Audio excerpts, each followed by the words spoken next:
नमस्कार दोस्तों, गाजीपुर के रॉबिन हुड कहे जाने वाले मुख्तार अंसारी की बादा मेडिकल कॉलेज में मौत हो गई है। अस्पताल की ओर से जारी किए गए मेडिकल बुलेटिन के मुताबिक दिल का दौरा पड़ने की वजह से मुख्तार की मौत हुई है, तो वहीं उसका परिवार जेल में जहर दिए जाने का आरोप लगा रहा है। क्या आप जानते हैं यूपी में मुख्तार अंसारी के खिलाफ 60 से अधिक केस दर्ज थे। मऊ से 5 बार लगातार विधायक रहने वाला अंसारी 16 साल से अधिक समय से जेल में था और जेल से ही अपना काला धंधा चला रहा था। आइए जानते हैं कैसे मुख्तार अंसारी एक खूंखार माफिया से विधायक बना। मुख्तार अंसारी इस बात का ऐलान करके कहता है, क्या जालिमों कान खोल कर सुन लो, जब तक तुम नहीं मानोगे। गाजीपुर के ही यूसुफपुर मोहम्मदाबाद में साल 1963 में मुख्तार अंसारी का जन्म हुआ। उनके दादा आजादी के आंदोलन में भाग ले चुके थे और परिवार इलाके के इज्जतदारों में गिना जाता था। गाजीपुर के वरिष्ठ पत्रकार राजकमल बताते हैं कि इंटर की पढ़ाई के बाद मुख्तार ने गाजीपुर की पीजी कॉलेज में दाखिला लिया। वहां उनकी दोस्ती हुई साधु सिंह से। साधु सिंह और मखनू सिंह दोनों सगे भाई थे। दोनों गोरखपुर के बड़े ब्राह्मण नेता के लिए काम करते थे। उस दौरान पूर्वांचल के गोरखपुर और आसपास के जिलों में आए दिन गोलियां चलती थी। साधु सिंह की संगत से मुख्तार को मंजिल दिखने लगी। उन्हें लगने लगा कि अगर लंबा रास्ता तय करना है तो बाहुबली बनना पड़ेगा। साल 1990 के दशक में ब्रजेश सिंह नाम के एक शख्स के पिता की हत्या कर दी जाती है। वह लड़का अपने पिता की हत्या से तिल मिलाया हुआ था, उससे सिर्फ बदला चाहिए था। पिता के हत्यारों को वह मार सके, इसके लिए ब्रजेश सिंह ने गाजीपुर में सक्रिय साहिब गैंग को ज्वाइन कर लिया। ये वो दौर था जब साहिब सिंह के लड़के सरकारी ठेकों पर कब्जा कर लिया करते थे। ब्रजेश सिंह को भी यही काम मिलता है और सरकारी ठेकों पर बाहुबल के जरिए कब्जा किया जाता है। दरअसल ये वो दौर था जब पूर्वांचल में सरकारी योजनाएं लाई जाती थी, स्क्रैप के ठेके निकाले जाते थे, माइनिंग, रेत, शराब, सबके ठेके आवंटित किए जाते थे। ऐसे में साहिब सिंह की तरफ से सरकारी ठेकों पर कब्जा करने का काम ब्रजेश सिंह शुरू कर देता है। बेहद कम वक्त में ब्रजेश की तूती पूरे पूर्वांचल में बोलने लगती है।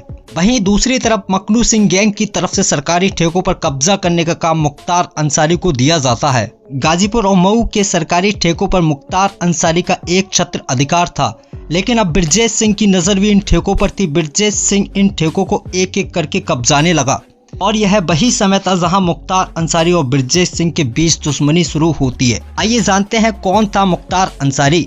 मुख्तार अंसारी 80 के दशक में जब वह पीजी कॉलेज में पढ़ाई करता था, तब से ही उसकी दबंगई के किस्से मशहूर थे।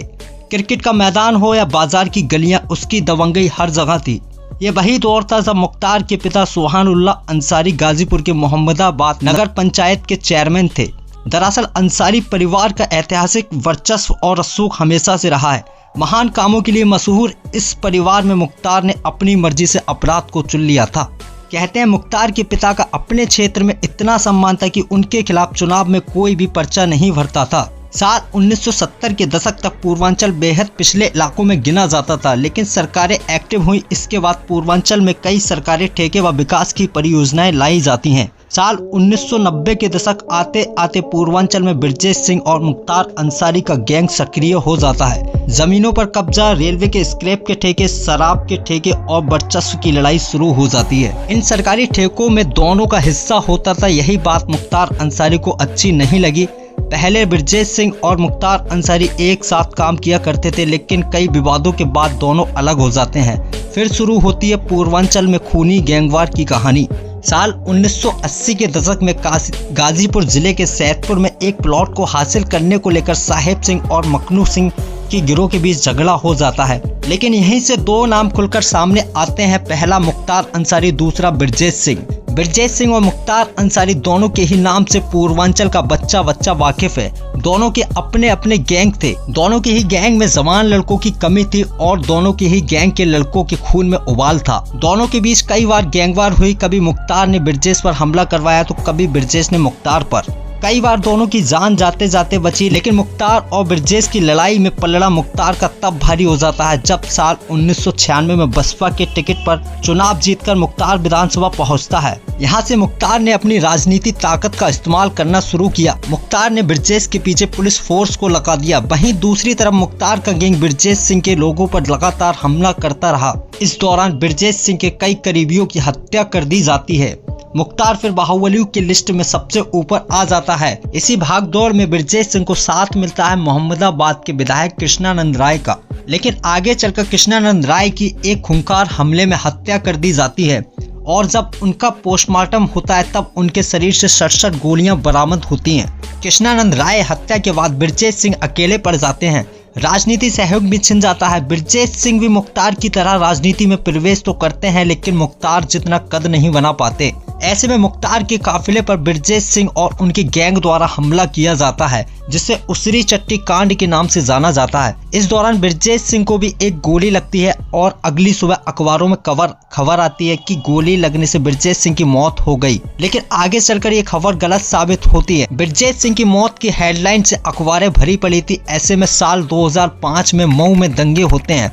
आंकड़े बताते हैं कि इन दंगों में 9 लोगों की मौत हुई थी। इन दंगों का आरोप मुख्तार अंसारी पर लगता है। इसी दौरान मुख्तार खुली जीप में निडर होकर घूमता है। कहते हैं कि मुख्तार की मौजूदगी मात्र से ही दंगाइयों को हिम्मत मिली और उन्होंने दंगा करना शुरू कर दिया। कहते हैं कि मुख्तार अंसारी पर कुछ एक्शन लिया जाता उससे पहले ही लखनऊ में एक बड़े समाजवादी पार्टी के एक नेता के घर मुख्तार गुप्त मीटिंग रखता है।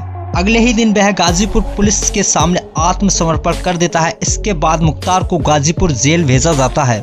इसके बाद जेल से ही मुख्तार अपने साम्राज्य को चलाता है। जेल बदलते गए लेकिन मुख्तार का रुतबा बरकरार रहा।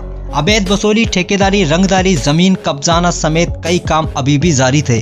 अधिकारी हो या सरकार, सभी मुख्तार के इशारों पर नाचते थे। मुख्तार जब चाहता जिस पार्टी से चुनाव लड़ सकता था। उसने अपनी एक पार्टी भी बनाई थी, नाम था कौमी एकता दल। इसी पार्टी के बैनर तले जब मुख्तार ने चुनाव लड़ा तो वह उस दौरान भी जीत जाता है।